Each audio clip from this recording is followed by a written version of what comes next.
Hello everyone, welcome back to our channel. So today we are going to learn how to fetch the data from database by using JDBC. Okay so उसके लिए हम use करते हैं result set interface का। Result set क्या करेगा तो database से डेटा फेचिंग के लिए हमें हेल्प करेगा। ठीक है, सो क्या स्टेप्स हमें फॉलो करनी है प्रोग्राम राइट डाउन करने के लिए। सबसे पहले तो हमें ड्राइवर को रजिस्टर कर लेना है विथ इट्स पाथ। ओके, तो हमने यहाँ पे class dot for name method का यूज कर लिया है, तो उसके अंदर हमने पाथ प्रोवाइड कर दी है माइस्क्यूएल ड्राइवर की which is com dot MySQL cjdbc driver. Then मैंने क्या कर दिया है, कनेक्शन इस्टेब्लिश कर दिया है। तो कनेक्शन इस्टेब्लिश करने के बाद आपको क्या करना है, उसके अंदर 3 पैरामीटर्स प्रोवाइड कर देने हैं which is string URL, user name and password. Okay, now अभी हमें क्या करना है, यहाँ पे स्टेटमेंट को क्रिएट कर देना है। डेटा फेचिंग के लिए अगर आपको पता होगा तो माइस्क्यूएल के अंदर हम सिलेक्ट क्वेरीज का यूज करते हैं। ठीक है, तो सिलेक्ट क्वेरी हमें क्या करनी है, प्रिपेयर्ड स्टेटमेंट को पास कर देनी है। सो सबसे पहले मैं यहाँ पे यूज कर लेती हूँ प्रिपेयर्ड स्टेटमेंट। एक वेरिएबल नेम प्रोवाइड कर देते हैं PS एंड प्रिपेयर्ड स्टेटमेंट करके जो मेथड है वो कहाँ पे प्रेजेंट होगी, cone dot prepare statement. It means connection, जो भी कनेक्शन इंटरफेस यहाँ पे हमने जनरेट करवा के दिया है, सो उसी रेफरेंस वेरिएबल से हमें उस मेथड को कॉल कर देना है प्रिपेयर स्टेटमेंट को। ठीक है, अभी ये जो प्रिपेयर स्टेटमेंट मेथड मैंने कॉल कर दी है, सो डेटा फेचिंग के लिए यहाँ पर मुझे क्वेरी पास कर देनी है which is a select query. ठीक है, सो सिलेक्ट क्वेरी में यहाँ पे प्रोवाइड कर देती हूँ select star from table name. Okay, so table name यहाँ पे क्या रहेगा मेरा, student info. And then ID कैसे फेच करनी है मुझे, अब सॉरी डेटा कैसे फेच करना है, तो आईडी के अकॉर्डिंग फेच करना है। ठीक है, सो स्पेसिफिक इंसान का चाहिए इसलिए हम स्पेसिफिक एक ही आईडी प्रोवाइड करेंगे। सो ये जो क्वेरी है मैंने स्टोर करवा दी है। नाउ अभी क्या करना है हमें, सिंपली प्रिपेयर स्टेटमेंट के अंदर तो हमने क्वेरी पास कर दी है। देन यूजर को एक मैसेज प्रोवाइड करेंगे कि आप ना हमें एक आईडी पास कीजिए, कि जो आईडी आप पास करोगे वही आईडी के अकॉर्डिंग हम क्या करेंगे, आपको डेटा डिस्प्ले करवा देंगे। ठीक है, यूजर इनपुट लेने के लिए हम क्या यूज करते हैं, स्कैनर क्लास का। तो यहाँ पर मैं स्कैनर क्लास यूज कर लेती हूँ, scanner SC is equals to new scanner system dot in. Okay, now अभी यहाँ पर यूजर को एक मैसेज प्रिंट करवा देती हूँ कि enter your ID to display the data. ठीक है, ऐसा कुछ तो भी रैंडम मैसेज हमने प्रोवाइड कर दिया है। अब यूजर क्या करेगा, आईडी एंटर करेगा, तो वो आईडी को मुझे कहीं ना कहीं स्टोर करवाना है। सो डेटा फेचिंग के लिए स्कैनर क्लास का यूज करके हम एक यहाँ पे वेरिएबल क्रिएट कर देते हैं एंड मेथड जो प्रेजेंट है SC dot next int method. So वो मेथड क्या करेगी, जो भी इनपुट आपको रिसीव होगा वो आईडी वेरिएबल के अंदर जाके स्टोर करवा देगा। ठीक है, नाउ अभी क्या करेंगे, डेटाबेस के लिए हम क्या करेंगे, रिजल्ट सेट का यूज कर लेंगे। ठीक है, सो यहाँ पर रिजल्ट सेट इंटरफेस को कॉल कर लेती हूँ which is present in java.sql package. ठीक है, नाउ यहाँ पर इसको रेफरेंस वेरिएबल नेम प्रोवाइड कर देते हैं RS। नाउ अभी जो एग्जीक्यूट क्वेरी करके मेथड आती है वो हम यूज करेंगे, कि जो भी हमने क्वेरी पास कर दी है प्रिपेयर्ड स्टेटमेंट को, उसको एग्जीक्यूट करके आंसर को डिस्प्ले करवा सके। ठीक है, सो यहाँ पर प्रिपेयर्ड स्टेटमेंट का रेफरेंस वेरिएबल लेंगे एंड एग्जीक्यूट क्वेरी मेथड को कॉल कर लेंगे। सो सिंपली वो क्या कर देगा, रिटर्न कर देगा सारे ऑब्जेक्ट जो भी जनरेट हुए क्वेरी के अकॉर्डिंग। ठीक है, सो नाउ अभी RS dot next int method को कॉल करना पड़ेगा। RS dot next int method का काम क्या रहेगा यहाँ पर, कि कोई भी नेक्स्ट वैल्यू वहाँ पे प्रेजेंट होगी तो वो उसको रिटर्न करवा देगा। ठीक है, अदरवाइज आप उसको डायरेक्टली भी प्रिंट करवा सकते हो। तो कैसे कराएंगे, डायरेक्टली प्रिंट अगर मुझे 1 बाय 1 करना है तो 1 बाय 1 भी कर सकते हो, या डायरेक्टली चाहिए तो डायरेक्टली भी कर सकते हो। ठीक है, सो 1 बाय 1 कॉलम नेम के अकॉर्डिंग मैं प्रॉपर फॉर्मेट में उसको प्रिंट करवा रही हूँ। सो आईडी जो रहेगा, आईडी यहाँ पर प्रिंट होना चाहिए। सिंपली उसको कॉल कर लेते हैं गेट इंट मेथड से। सो RS dot get int method को कॉल कर लेती हूँ एंड इसके अंदर हमें प्रोवाइड करना होता है हमारा कॉलम इंडेक्स नंबर। ठीक है, सो इंडेक्स नंबर इज 1, क्योंकि आप भी देख सकते हो ये मेरे डेटाबेस के अंदर हमारा टेबल जो प्रेजेंट है, यहाँ पे कॉलम नंबर 1 कौन सा है, आईडी। कॉलम नंबर 2 का इंडेक्स क्या है, नेम। एंड कॉलम नंबर 3 का इंडेक्स नेम क्या है, एज। ठीक है, सो यही हमें प्रोवाइड कर देना है एंड यहाँ पर मैंने कॉल कर लिया सबसे पहले। नेक्स्ट प्रिंटिंग स्टेटमेंट प्रोवाइड कर रही हूँ, यहाँ पर प्रोवाइड कर देते हैं नेम को।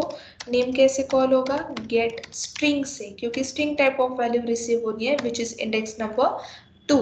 सिमिलर वे में एज भी रिसीव करनी है, सो एज के लिए भी यहाँ पे प्रोवाइड कर देती हूँ। So as and plus rs dot get int method को कॉल कर लिया एंड इंडेक्स नंबर प्रोवाइड कर दिया 3। ठीक है, नाउ एक मैसेज प्रिंट करवा देते हैं समथिंग डैश डैश डैश कि ये आपकी इंफॉर्मेशन है। ठीक है, सेव करेंगे, एग्जीक्यूट करवाएंगे।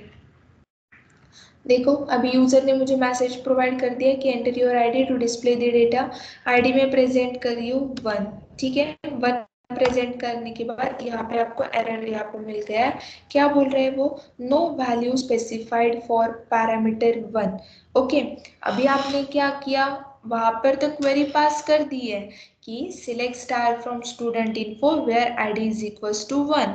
ओके, अभी यहाँ पर क्या हो गया, ये जो प्लेस होल्डर है ये क्या करेगा, आईडी को होल्ड करके रखेगा। ठीक है, अभी आईडी तो आपने होल्ड करवाने के लिए बोल दिया है, रिसीव करके स्टोर भी कर दी है, बट वो वेरिएबल के अंदर ही स्टोर है, वो असाइन हुई है क्या, किस कॉलम के लिए आपको पास करनी है वो आपने सेट की है क्या, नहीं। तो आपको क्या करना है, कंपलसरी यहाँ पर उस आईडी की वैल्यू को सेट कर देना है। सो सेट द वैल्यू करके ये इंपॉर्टेंट स्टेप हमें यहाँ पर फॉलो करनी है। तो वो कैसे सेट कराएंगे, तो उसके लिए सेट इंट करके हमारे पास जो मेथड है उसे हम कॉल कर लेंगे set int. Okay, set int किसे सेट करनी है, सो 1 को आईडी सेट कर देनी है। ठीक है, सो सिंपली 1 नंबर का जो इंडेक्स है वो उसको वो जो आईडी है प्रेजेंट होगी तो वो डिस्प्ले करवा देगा। तो अभी देखते हैं क्या होता है। सो इनपुट मैंने प्रोवाइड कर दिया है 1। सो सी ID 1, नेम कोमल, एज 30। इसी तरीके से आपका डेटा जो है यहाँ पर डिस्प्ले हो जाएगा। बट अगर आपने आईडी रिसीव करने के लिए बोली है, वेरिएबल में स्टोर करवाई है बट सेट नहीं करवाई, ठीक है, तब भी आपका डेटा वहाँ पर डिस्प्ले नहीं होगा। So this is a important step, ये आपको फॉलो करनी है, this one and this one, कि नेक्स्ट मेथड का वहाँ पर यूज होना चाहिए एंड वैल्यू सेट होनी चाहिए। ठीक है, सो ये एक बात हो गई कि हमें अगर किसी स्पेसिफिक इंसान की इंफॉर्मेशन चाहिए, स्टूडेंट की इंफॉर्मेशन चाहिए, तो हम उसके आईडी के अकॉर्डिंग निकाल सकते हैं। ठीक है, बट अगर हम क्या करेंगे कि हमें एट ए टाइम सारा का सारा डेटा अगर डिस्प्ले करना है टेबल में से, सो उसके लिए यहाँ पर मैं क्लास क्रिएट कर देती हूँ, यहाँ पे प्रोवाइड कर देते हैं हम fetch all. Okay, and simply connection के लिए जो स्टेप्स मुझे चाहिए वापस से मैं वही प्रोवाइड कर देती हूँ, जस्ट मेरी क्वेरी चेंज होने वाली है, बाकी कुछ नहीं। ठीक है, तो यहाँ पर हम मेन मेथड को कॉल कर लेंगे। मेन मेथड के अंदर मैं प्रोवाइड कर देती हूँ। So class dot for name जो है वो यहाँ पर एक्सेप्शन थ्रो कर देगा, class not found exception, this will throw an exception which is SQL exception. Okay, so यहाँ पर हम SQL एक्सेप्शन को भी थ्रो कर देते हैं। Okay, done. नाउ अभी क्या करना है, हमें सारी की सारी इंफॉर्मेशन फेच करनी है। फेच करने के लिए उसके लिए क्या सिंटैक्स होता है SQL के अंदर हमारा, select star from table name, okay, which is student info। okay, now अभी क्या करना है, ये जो क्वेरी हमने पास की है उसको डबल कोट्स में दे देंगे। अभी हम कोई भी आईडी या कॉलम नेम कोई भी हम यहाँ पे नहीं प्रोवाइड कराएंगे, क्योंकि हमें क्या करना है, टेबल के अंदर जितना भी डेटा प्रेजेंट होगा उन सारे लोगों का डेटा यहाँ पर डिस्प्ले करवाना है। ठीक है, प्रिपेयर स्टेटमेंट को इंपोर्ट कर लेते हैं java.sql पैकेज के अंदर से। सो ये यहाँ पर इंपोर्ट हो चुका है। नाउ हमें कोई भी स्कैनर क्लास की यहाँ पर जरूरत नहीं रहेगी, क्योंकि स्पेसिफिक कोई डेटा हमें रिसीव ही नहीं करना है, जस्ट डिस्प्ले करवाना है। तो उसके लिए मैं डायरेक्टली रिजल्ट सेट यहाँ पर यूज कर लेती हूँ। Result set rs is equals to con dot execute query method को मैं यहाँ पे कॉल कर रही हूँ। So execute query, sorry just a minute, ps dot execute query आना चाहिए था।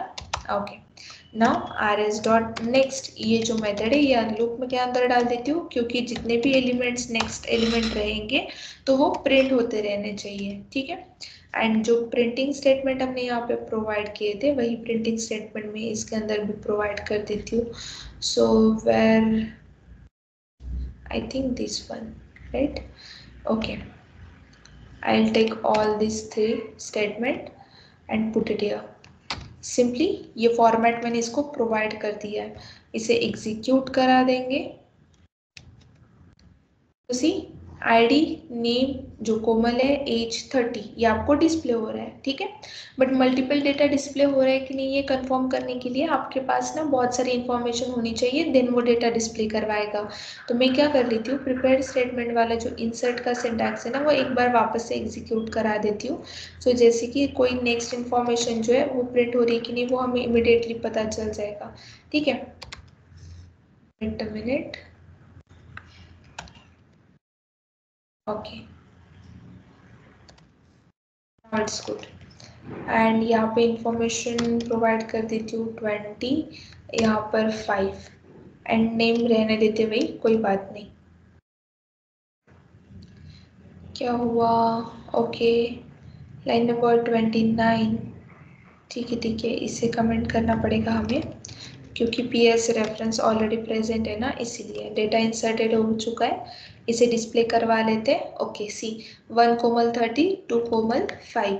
अभी इसको फेच ऑल को रन कराएंगे तो अभी हमें दोनों का दोनों इन्फॉर्मेशन डिस्प्ले होना चाहिए। तो आप देख सकते हो 1 कोमल 30 भी आ चुका है, 2 कोमल 5 भी आ चुका है, ठीक है। इट मीन्स हमने जो यहाँ पर लॉजिक प्रोवाइड किया है वो प्रॉपरली काम कर रहा है। रिजल्ट सेट को अगर आप प्रिपेयर्ड स्टेटमेंट के थ्रू स्पेसिफिक कॉलम के साथ कोई भी वैल्यू पास करते हो तो वो उसके अकॉर्डिंग जहां उसको डेटा मैच होगा वही की वैल्यू वो रिटर्न करेगा, ठीक है। बट अगर आपको सारी की सारी इंफॉर्मेशन डिस्प्ले करवानी है टेबल के अंदर जितने भी लोगों का डेटा होगा उनका, तो आपको सिंपली कोई भी एट्रीब्यूट या आईडी वहां पर पास नहीं करनी है, जस्ट प्रिपेयर्ड स्टेटमेंट के अंदर नॉर्मल डेटा डिस्प्ले करने की जो क्वेरी होती है वो पास कर दो, एंड rs.next को जो है वो while लूप के अंदर प्रोवाइड कर दो। सो while लूप क्या करेगा, जब तक की कंडीशन ट्रू रहेगी तब तक एग्जीक्यूट होते रहेगा। जब भी नेक्स्ट मेथड को कोई भी एलिमेंट मिलना बंद हो जाएगा तो वो इमिडिएटली एग्जीक्यूशन वहां पे स्टॉप करवा देगी, एंड आपको जो भी आपका फाइनल आउटपुट कंसोल पे रिटर्न हो जाएगा। Okay, so this is the simple technique to fetch the data by using a prepared statement. Okay, so do practice, and if you have some doubts then let me know in the comment section. Thank you.